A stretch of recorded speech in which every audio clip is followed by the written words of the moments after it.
What is the place value of 7 in 71684? Place value that means स्थानीय मान, मतलब जिसका वैल्यू पूछा है उसको लिखना है एंड उसके बाद जितने भी डिजिट्स होंगे उतने जीरो लिखना है 7 के बाद। दैट मीन्स पूछा हमको प्लेस वैल्यू ऑफ 7, कितने डिजिट है 7 के बाद 1 2 3 4, तो 4 जीरो 1 2 3 4, यही हमारा प्लेस वैल्यू हो जाएगा। So answer is A. What is the sum of the place values of 9 in 9 4 9 8 2? That means place value of 9 9 1 2 3 4 1 2 3 4 and 9 1 2, sum पूछा है तो plus 0 0 9 0 9, answer is C. Find the difference between the face values of 9 and 3 in 3 1 8 4 9 7। That means face value, that means face value वही होता है जो लिखा हुआ होता है। दैट मीन्स 9 का फेस वैल्यू 9 होगा, 9 का फेस वैल्यू 9 होगा एंड 3 का फेस वैल्यू 3 हो जाएगा। सो हमको पूछा है difference between 9 and 3 6, so answer हो जाएगा 6। 7 3 p2 is divisible by 8. Which of the following cannot be the value of p? Now let's talk about divisibility rule of 8. 8 that means 2 का cube. सो 8 से वही संख्या डिवाइड हो सकती है जिसका लास्ट के 3 डिजिट 8 से डिवाइड हो। दैट मीन्स 8 से वही संख्या डिवाइड हो सकता है जिसके लास्ट के 3 डिजिट्स 8 से डिवाइड हो। For example now let's check this number, last के 3 डिजिट्स दैट मीन्स 7 1 2 8 अठेरी 64 7 2 8 9 72। सो ये संख्या 8 से पूरी तरह डिविजिबल है, मतलब पूरी तरह डिवाइड हो जाएगा।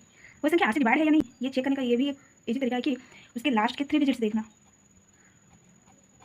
दैट मीन्स या तो यहाँ पे कोई और नंबर हो सकता है या तो फिर कोई और नंबर हो सकता है, यहाँ पर कोई इवन नंबर हो सकता है। दो तो पॉसिबिलिटीज बनेगी ना, एक और का एक इवन का। अगर यहाँ पे और है तो ये दोनों जो भी डिजिट्स होंगे उसमें प्लस 4 करके डिवाइड कर देना है 8 से। दैट मीन्स अगर तीसरे नंबर पे कोई और नंबर है तो लास्ट के बचे 2 डिजिट में प्लस 4 करके उसको 8 से डिवाइड कर देना है, बस ये लास्ट के 2 डिजिट को। और दैट मीन्स विषम संख्या जैसे कि 1 3 5 7 9 एंड अगर इवन रहा दैट मीन्स सम संख्या जैसे कि 2 4 6 8 या फिर 0, तो हमें डायरेक्टली लास्ट की 2 संख्या को बस डिवाइड करके 8 से देखना है। दैट मीन्स लास्ट के 2 डिजिट को ही बस डायरेक्टली 8 से डिवाइड करके देखना है। For example so check here, last के 3 डिजिट्स, तो यहाँ पे ये हमारा और नंबर है, तो और नंबर है तो हमारा रूल क्या कहता है कि लास्ट के 2 डिजिट्स में प्लस 4 करके 8 से डिवाइड करना। That means 92 plus 4 that means 96, उसके बाद 8 से भाग देना, 8 से 8 का 8 6 8 16, दैट मीन्स ये पूरी तरह डिवाइड हो जाएगा। नाउ दिस लास्ट के 3 डिजिट्स में हमको ये नंबर देखना है, ये और इवन, तो ये इवन नंबर है। सो जब हमारा इवन नंबर होता है तो हमारा रूल कहता है कि लास्ट के 2 डिजिट्स को डायरेक्टली 8 से डिवाइड करके देखना है। दैट मीन्स 8 से डिवाइड करना है, दैट मीन्स 8 से डिवाइड करना, तो 8 से 48 ये पूरी तरह कर जाएगा। तो ऐसे भी चेक किया जाता है। Now comes to the question 7 3 p2 is divisible by 8। That means ये संख्या पूरी तरह से 8 से डिवाइड होना चाहिए। तो which of the following can not be the value of p? That means ये 8 से पूरी तरह डिवाइड है लेकिन which of the following can not be the value of p? p का वैल्यू नहीं होगा। सो लेट्स चेक लास्ट के 3 डिजिट्स। सो यहाँ पे देखना है कि हमारा ऑड है या इवन है, तो ये हमारा ऑड नंबर है। दैट मीन्स लास्ट के 2 डिजिट में प्लस 4 करके डिवाइड करना है 8 से। तो अगर हम रखते हैं यहाँ पे 0 0 2 तो 2 प्लस 4 दैट मीन्स 6, तो क्या 6 8 से डिवाइड होगा? नहीं, दैट मीन्स यही हमारा आंसर हो जाएगा। और आगे चेक करते हैं ऑप्शंस। अगर हम यहाँ पे 1 रखें तो 12 12 प्लस 4 16, तो दैट मीन्स क्या 16 8 से डिवाइड है? हाँ, ये 8 से पूरी तरह डिवाइड है। अगर हम p की जगह में 5 रखें तो 52 52 प्लस 4 56 52 प्लस 4 56, तो क्या 8 से डिवाइड है 56? यस, पूरी तरह से डिवाइड है 8 से 56।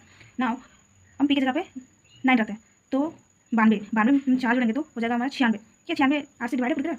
यस, 8 का 8 और 8 16 12 96। सो answer is option A 0। For what value of A is divisible by 8? तो रूल क्या कहता है 8 का कि लास्ट के 3 डिजिट्स और लास्ट के 3 डिजिट्स में ये नंबर को देखना हमको, ये ऑड है या इवन है, ये नंबर को देखना है ये ऑड है या इवन है, तो ये इवन है। जब ये हमारा इवन होता है तो हमारा रूल कहता है कि लास्ट के 2 डिजिट्स 8 से पूरी तरह डिवाइड होना चाहिए।